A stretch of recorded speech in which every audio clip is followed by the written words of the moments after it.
Приветствую всех! Сегодня разговор пойдет о руне Гебо или Геба. Также можно услышать такие названия, как Гипт, Гёв, Гифу. Все это названия разных народов: германских, норвежских, исландских, кельтских. Все это народы северного полушария. Сколько было тех народов, нам уже сегодня не скажет никто. И сколько разных племен, которые разговаривали на разных диалектах, называли эту руну по-разному. Но это не мешало ни одному из этих народов применять рунную систему в своей жизни.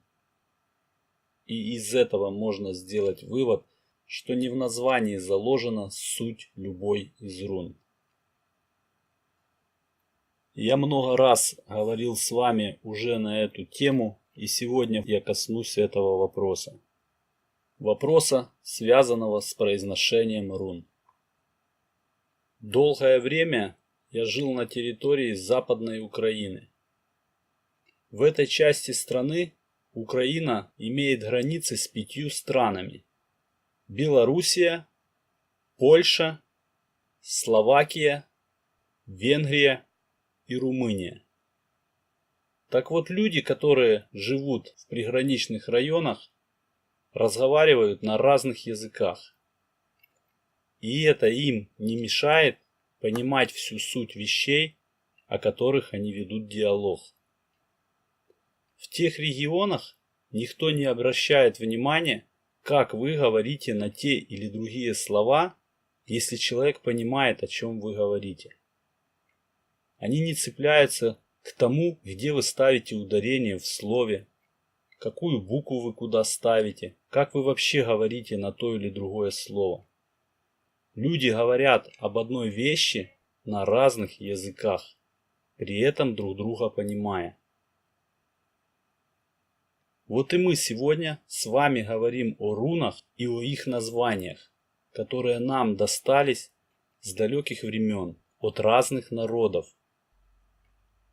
Если вы сегодня на какую-то руну говорите как-то не так, как говорит кто-то другой, это не помешает вам осознать эту руну, почувствовать. Не в названии будет заложена ее суть. Есть первая руна рунной системы, руна Феху. Кто-то говорит Феу. В какой-то момент на нее можно сказать не Феху, а Феху.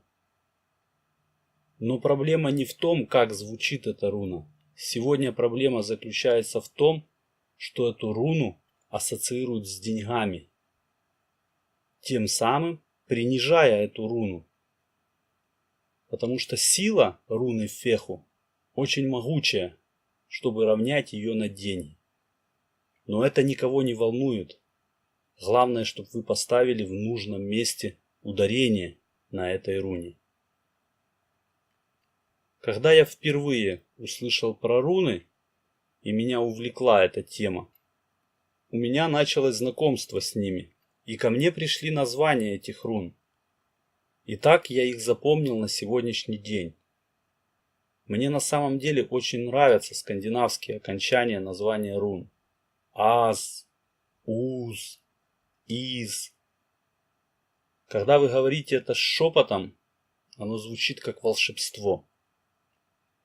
Поэтому я ни в коем случае не говорю вам отказаться от тех названий, которые вы используете сегодня. Руна Гебо. Это первый символ в системе рунных знаков, который, если мы отобразим на рунной схеме и при этом его перевернем, не изменит своего образа. Тем самым руна Гебо не меняет своего значения от перевернутого ее положения. На сегодняшний день существует масса интерпретаций этой руны, не меньше, чем разных вариантов названий этой руны. Но больше всего и чаще всего нам будет встречаться та интерпретация, что это руна гармонии или руна дар. Ощущение этой руны больше склоняется к интерпретации, что это руна гармонии. Но гармония не до конца раскрывает суть этой руны. Мне тяжело назвать одним словом то, как я чувствую эту руну.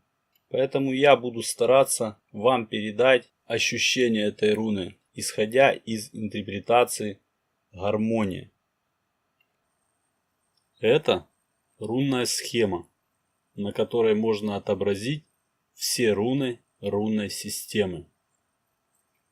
В начале своего рассказа, прежде чем вам рассказывать о значении каждой руны, я отобразил на этой схеме первых 8 рун. В образовании этих рун, а именно на окончании линий, образуются точки. И после того, когда 8 рун на этой схеме проявятся, все точки в рунной системе будут заполнены. Но нас на данном этапе интересует именно 7-я руна, руна Гебо. Перед тем, как эта руна проявила свои точки, рунная схема после 6 рун выглядела вот так. И когда проявляется 7-я руна, образуются сразу 4 точки. Точки, которые находят свое место внутри 2 времен. Времени того, что есть, и времени того, что должно быть.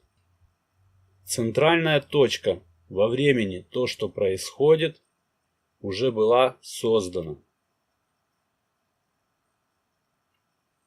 Эти 4 точки в рунной схеме показывают нам тот момент, что во времени то, что есть, образуются все 5 точек.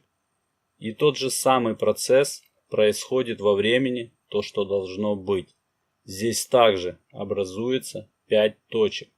То есть 2 этих времени становятся полностью заполненными.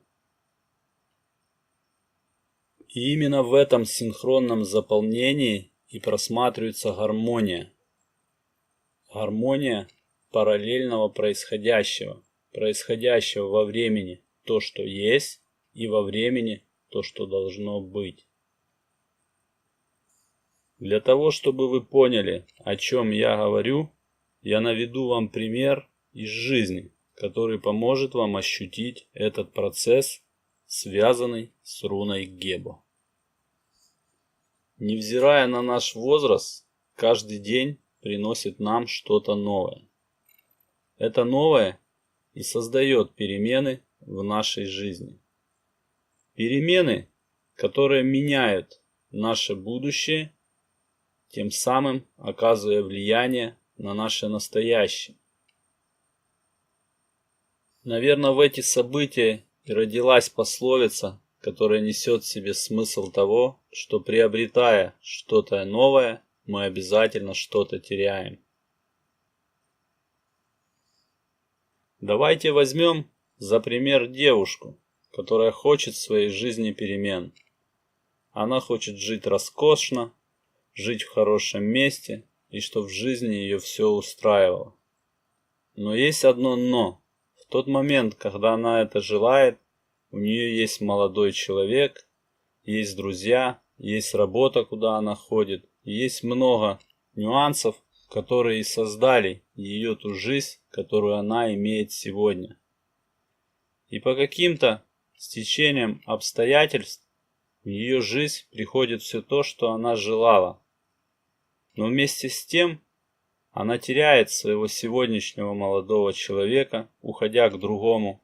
Она уходит из работы, так как больше не нуждается в ней, тем самым теряя связи со своими друзьями. И многое в ее жизни начинает теряться. То есть в каком-то смысле пропала гармония происходящего со временем, то, что есть, с приходом новых событий, тем самым изменив время, то, что должно быть. В этом примере не проявлялась руна Гебо, и связь между временем, то, что есть, была утеряна с приходом новых обстоятельств во времени то, что происходит, тем самым изменив время то, что должно быть. А теперь давайте более разберем подробно суть 7-й руны, руны Гебо.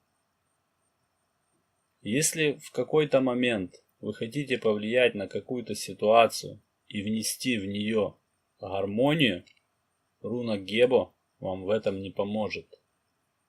Руна не создаст гармонию в уже существующем хаосе.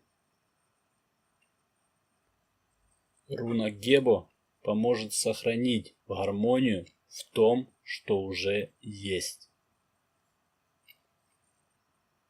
Давайте вернемся с вами к примеру о постройке дома.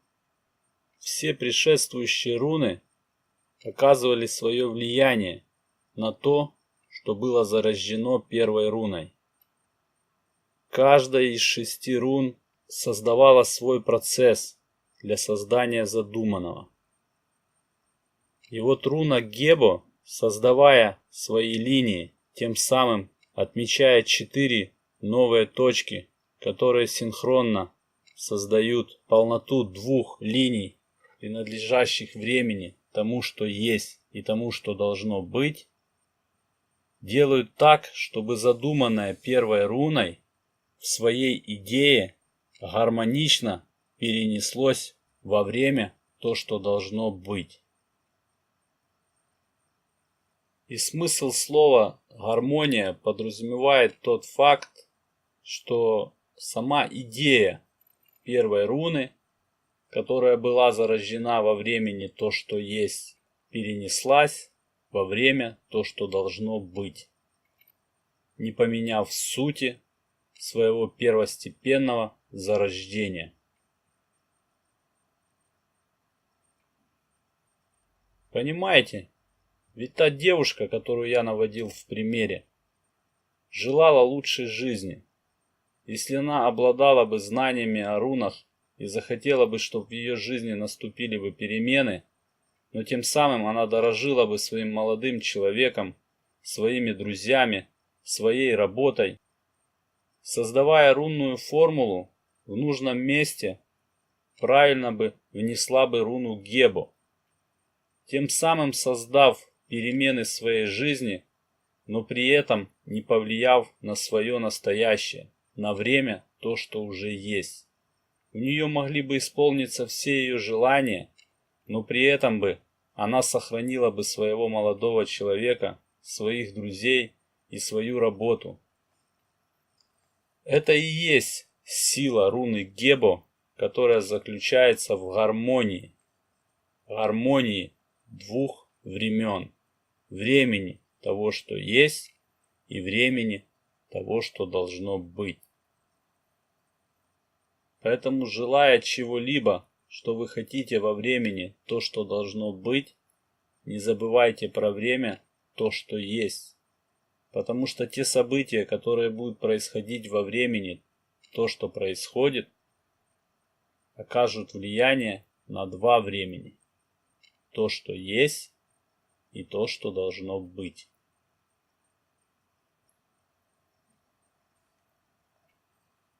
На данном этапе это пока все, что я могу сказать вам о руне Гебо.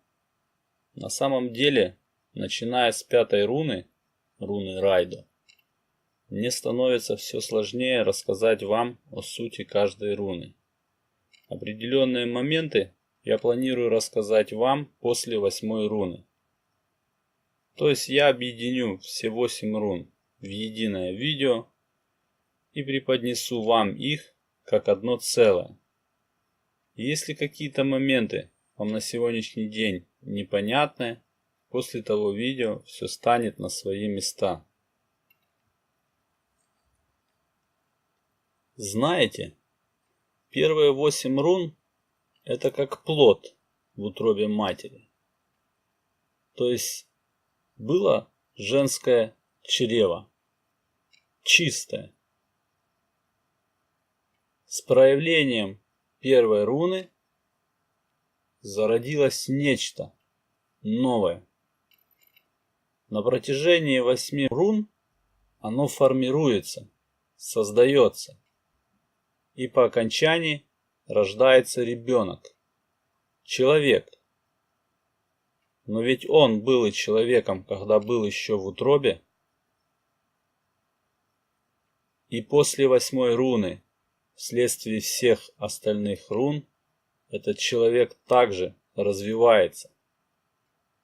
Но развивается уже совсем в других качествах.